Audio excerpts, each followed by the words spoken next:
Welcome to Cinema Bites, your go-to for movie recaps in a flash. Big twists, epic moments, all in just minutes. The film The Long Walk begins with a man named Ray receiving an official notice. It congratulates him for being accepted into a deadly competition known as The Long Walk. The entire country is set to watch the event unfold on live broadcast, and the prize promises more than money, fame, fortune, and even a single wish granted to the last man standing. Later on, Ray prepares to leave with his mother by his side. As they travel, the world's grim state is revealed. Years earlier, a massive war shattered the nation, leaving cities in ruins and families struggling to survive. For many, the Long Walk is their only shot at escaping poverty, but only 50 young men are chosen each year. Ray's mother, who is terrified of losing him, begs him to change his mind. But he refuses, insisting that he needs to go through with this. When they arrive at their destination, she holds him tightly, but he promises to return back to her and leaves. Soon after, Ray meets another contestant named Peter McVice. The two become fast friends and quickly join the other walkers, including Hank Baker Stebbins and the youngest participant, Curly. Before long, the mastermind behind the Long Walk finally makes his appearance, known only as the Major. He steps forward and begins calling out the names of the contestants one by one. Each boy steps out of the line, accepts a metal tag, and returns to his place. When all 50 are accounted for, the Major takes a moment to address them. He reminds the group that the country has never fully recovered from the war. Towns are broken, industry is weak, and people are restless. Yet, every year, the Long Walk sparks excitement, lifting spirits and restoring a sense of order. According to him, the true sickness of the nation isn't poverty, but laziness. That's why this event exists, to remind everyone that discipline and endurance are the key to survival. Once the speech is over, he explains the rules in precise detail. Each participant must keep walking at no less than 3 miles an hour. If one of them slows down, a warning will be given. A second slip means another warning. On the third, they are in serious trouble, and if they fail again, they will be permanently removed from the contest. There is no finish line, no stopping point, and only one survivor. With that, the Major raises his pistol and fires into the air, officially starting the walk. The 50 boys then move forward, followed by several trucks full of armed soldiers. Ray comments how empty and bleak the landscape looks, and a competitor named Barkovich answers that the Major doesn't allow crowds until later, though locals can watch from the side if they happen to live along the route. Cameras, however, are everywhere, capturing every step for the viewers at home. By the time they've reached the 7-mile mark, the walkers begin chatting about the grand prize. Baker admits that his only motivation is money, but Ray disagrees, saying, "Wealth isn't the only thing worth fighting for." Not long after, another contestant named Harkness appears, carrying a small notebook. He carefully notes down everyone's name and number, explaining that he's writing a book about the Long Walk. If he survives, it will make him rich and famous. But Peter points out that if Harkness actually wins, he won't need the book to be remembered. Meanwhile, the youngest walker, Curly, starts stumbling. Pain shoots through his legs and he can barely stay upright.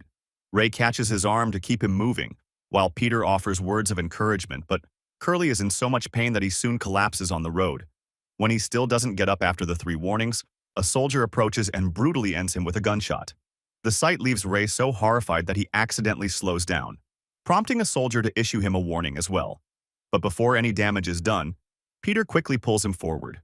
The Major makes an announcement about the fallen boy and tells the rest of them to keep moving since more deaths are bound to happen. After covering more distance, the group reaches the 17-mile mark. Ray admits he has already been worn out for a while and is unsure how much longer he can push himself. But Peter advises him not to think about the end and to just keep going one moment at a time. As the hours pass, Ray, Peter, Hank, and Baker start growing closer and form a good bond. But just when everything seems fine, the heat and exhaustion overwhelm contestant number 1. His body gives out and he collapses into a seizure on the road. Some walkers are worried for him, but Barkovich laughs and mocks the boy's suffering. The soldiers issue the warnings, and when the boy doesn't recover, he is executed. Surprisingly, Barkovich celebrates the death, telling everyone they should be happy since it improves their odds of winning. By the time they reach the 25-mile point, Barkovich turns his attention to a boy named Rank. First, he mocks the boy's name. Then, he crosses the line by insulting his mother. Rank loses his temper and swings at Barkovich, but he misses and falls badly to the ground. The others shout at him to get up, But he can't do so in time, and soon the soldiers shoot him. The sight makes Ray and Peter furious, and they accuse Barkovich of murder. But the psychopath insists it was not his fault since he never even touched the boy. Later, another contestant becomes desperate to relieve himself. He cannot keep walking and slows down. The soldiers begin warning him, and when he fails to move, he is shot down in humiliation as he wets himself in front of everyone. Night eventually falls, and the boys are running on nothing but sheer willpower. Rai starts drifting off and even dreams about his mother. But Peter shakes him awake and tells him to keep his focus. Rai confesses how badly he misses her, and Peter tries to reassure him by saying he will see her again soon. As the hours drag on, Rai slows down without realizing it and receives a second warning. Not long after, he stumbles again and gets his third. It is then revealed that 3 warnings can only be cleared if a contestant keeps walking without mistakes for 3 full hours. Peter tries to help and encourage him, but Rai snaps back, accusing him of pretending to care. He claims Peter secretly wants him to collapse so his own chances of winning will go up. The walkers soon face a steep hill, and the climb proves deadly for several of them, who slow down too much and get executed on the spot. Rai pushes forward with all his strength but nearly gives up halfway. At that moment, Peter grabs him and steadies him, urging him not to stop. Rai is moved by this and apologizes for lashing out earlier, saying he didn't mean what he said. Peter tells him not to worry and helps him catch his breath. By the next day, the group has covered 59 miles, and Rai starts to fade again, asking Peter to keep talking so he doesn't lose focus. Rai then admits that he wants to win, not only to survive, but also because he feels he has a greater purpose. At around the 67-mile mark, Hank is barely hanging on. His steps are weak and shaky, and though Peter tries to check in with him, Hank only snaps back with insults before stumbling forward. Harkness, meanwhile, is in worse shape. His ankle is twisted and he struggles to keep pace. He earns a warning for slowing down, and Rai tries to encourage him, but his body fails him completely. With his warnings gone, he is executed by the soldiers. Rai and Peter are crushed by his death, but Barkovich mocks them, suggesting they write a poem or a song in memory of their friend. Peter loses his temper and once again calls him a murderer, which sparks another heated argument. When the group finally hits the 100-mile milestone, the major congratulates them for lasting so long, but the moment is cut short when one desperate boy suddenly bolts toward a nearby building, hoping to escape. He is gunned down before even reaching the door. At 103 miles, the surviving boys begin discussing what they would wish for if they managed to win. Baker says he would ask for a rocket to travel to the moon, while Hank cheekily declares that he wants 10 naked women. Peter jokes that he wishes for 2 winners instead of 1. When Rai's turn comes, he says he would want to change the entire system.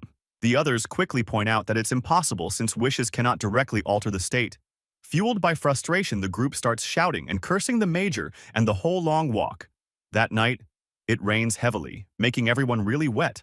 Rai struggles to keep his eyes open, so Peter lets him lean against his shoulder to get a few moments of rest while still walking. By the time day 3 begins, they have already crossed 144 miles, and their condition is worsening fast. During a rare, quiet moment, Rai opens up to Peter about his past. He explains that his father used to teach him about philosophy, music, and other subjects that were banned by the authorities. The government viewed such teachings as treason. And one day, the major himself confronted his father, demanding that he swear loyalty to the state and abandon his forbidden lessons. His father refused, which led to his immediate execution. Rai eventually reveals that the real reason he joined the long walk is to kill the major and avenge his father's death. If he wins, he plans to request a carbine rifle as his prize and use it against the man who executed his father. By the time they reach 170 miles, the brutality of the event only worsens. One walker, completely drained, stumbles toward the soldiers and begs for help. The soldiers respond by striking him down and crushing him beneath a tank. Not long after, another contestant loses his mind, strips off his clothes, and wanders in the wrong direction. The soldiers open fire and shoot him without hesitation. Later that night, after covering 201 miles, Stebbins approaches Rai with grim news. Hank is on the verge of collapse. Rai hurries to encourage him, but Hank turns away and calmly walks toward the soldiers. He is executed on the spot, leaving the group stunned. Baker, unable to control himself, breaks formation and tries to reach his fallen friend, and the soldiers immediately start issuing him warnings. Thankfully, before he can get himself killed, Rai grabs him and drags him forward, yelling that Hank is gone and nothing can be done. The next day begins, and the group has already passed 209 miles. The only survivors left are Rye, Peter, Barkovich, Stebbins, Baker, and Parker. When they realize that Hank was the only one among them who had a wife waiting for him, they agree that the winner must make sure she receives money from the prize. None of them ask Barkovich to contribute, which clearly isolates him. Feeling left out, Barkovich approaches Rye and admits that he is haunted by guilt over Hank's death. He apologizes and asks to be accepted into the group. Rye allows it, but soon after, Barkovich's behavior turns bizarre. His mind begins to unravel, and in a shocking outburst, he rushes ahead and stabs himself in the throat. The soldiers quickly finish him off while the others, shaken to their core, have no choice but to keep walking. That night, the exhausted group begins singing together to lift their spirits and keep moving. By day 5, they have already reached 278 miles, and the route now passes through the town where Ray's mother lives. Parker points out that Ray is lucky to see his mom again, but Peter insists it's actually a curse, as it will only make things harder for him. At 286 miles, they finally arrive at Ray's hometown. One of Ray's boots splits apart, and Baker advises him to remove both shoes, warning that unbalanced steps will drain him even faster. Soon, Ray spots his mother in the crowd. At first, he waves from a distance, but unable to hold back, he runs toward her and begs for a hug. The reckless move earns him repeated warnings, and his mother begs him to leave before he's killed. Just as the soldiers prepare to fire, Peter yanks Ray back into line, forcing him to keep moving and saving him from certain death. After passing through Ray's hometown, Peter finally opens up about his own painful past. He tells Ray that he has been walking for as long as he can remember, ever since losing his parents in the war. After that, he was taken in by his uncle who beat him until he died when Peter was only 10. Left on his own, Peter joined other street kids and survived by stealing and fighting. One fight ended badly when a boy slashed him with a knife, leaving a scar. He woke up in a hospital afterward, but instead of blaming the attacker, he blamed himself. From that day on, he made a vow that no matter how dark things got, he would always try to find light. He explains that if he wins, he wants to use the prize money to help orphan children like him, which leaves Rye deeply moved. By the time they reach 306 miles, Stebbins warns the group that no one should help each other anymore. Everyone agrees, though it feels cold and harsh. Soon after, Baker's nose starts bleeding badly, but nobody steps in because of the rule. Then Parker suddenly snaps. He lunges at a soldier, grabs his rifle, and kills him on the spot. Parker then commits the unthinkable, which leaves his friends horrified. That evening, Baker's nosebleed gets worse, and Peter and Ray break the rule by helping him along. But Baker knows he won't last.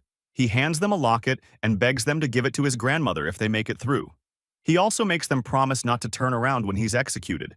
They try to keep him walking, but Baker refuses. His body gives out, and the soldiers end his life brutally. By nightfall, the walk has reached 326 miles. Only Ray, Peter, and Stebbins remain, crossing a long bridge under the Major's watch. Ray snaps and starts shouting insults at the Major, but the old man only smirks, saying this rage is exactly the kind of killer instinct he looks for in a winner. That's when Stebbins reveals the truth. He is actually the Major's illegitimate son. He says his wish was to live in his father's house, but now his body is failing him. He tells Peter and Rye that it has been an honor to walk with them and wishes them luck before stopping and allowing the soldiers to shoot him. Now only Ray and Peter remain. The rain pours down as they marched side by side. Peter admits that as a child he was terrified of dying. But after seeing so many boys perish, he has come to realize that death is the one certainty in life and the only thing you can choose is how you face it. At 331 miles, the two reach a town where crowds cheer wildly, eager to see which one will survive. Peter suddenly stops and says he wants to give up so that Ray can win and return to his mother. But Ray refuses and urges Peter to keep walking, promising they will go on together. Peter takes a few more steps forward, unaware that Ray has actually stopped behind him. With 3 warnings already stacked against him, Ray is immediately executed. The soldier's bullets tear through him, and the Major delivers the final shot himself. When Peter realizes what happened, he breaks down while the crowd roars in celebration of his so-called victory. The Major then steps forward and congratulates him on becoming the winner of the long walk. He asks what Peter's wish will be. Struggling to stay composed, Peter asks for a soldier's carbine, saying he wants to pass it down to his future children as a symbol. The soldiers hesitate to hand it over, but the Major insists, claiming Peter won't hurt anyone since he's a man who wants to make the world better. As soon as Peter grips the rifle, he raises it and points it straight at the Major. The old man tries to calm him, urging him not to waste his victory, but a grief-stricken Peter says, "This is for Ray," before pulling the trigger, killing the Major instantly. The movie closes with Peter dropping the weapon and walking alone down the rain-soaked. If you enjoyed the video, don't forget to subscribe to the channel and hit the notification bell to get more new videos. See you next time.